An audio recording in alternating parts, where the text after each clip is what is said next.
Chers membres d'Église et chers amis, bonjour. Si la question nous était posée d'expliquer ce que veut dire connaître Dieu, ou croire en Dieu, ou marcher avec lui, le suivre ou lui obéir, etc., combien il y aurait-il de façons de répondre ? Peut-être qu'il y aurait autant de nuances que de personnes interrogées et donc d'expériences personnelles à partager.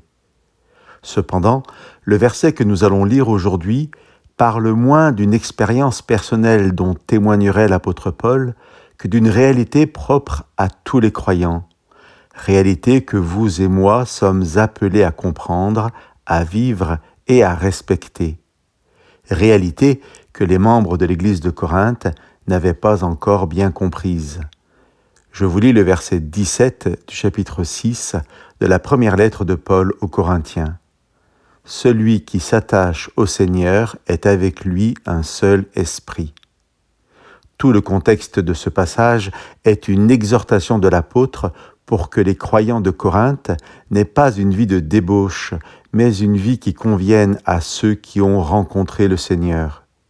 L'idée de Paul n'est pas de faire une liste des choses permises et des pratiques défendues pour le chrétien, mais d'interpeller sur ce qui est en accord ou non avec la vie nouvelle de celui qui s'est donné à Dieu et qui a reçu la présence de l'Esprit en lui.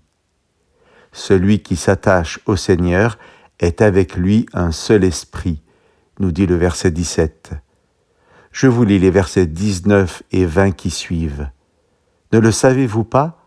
Votre corps est le sanctuaire de l'Esprit Saint qui est en vous et que vous tenez de Dieu. Vous ne vous appartenez pas à vous-même, car vous avez été achetés à un prix. Glorifiez donc Dieu dans votre corps. Chers amis, si nous partageons notre expérience personnelle de croyant, notre témoignage sera, à n'en pas douter, l'expression de la manière dont Dieu s'est révélé à nous, et chaque expérience sera unique et adaptée à ce que nous sommes.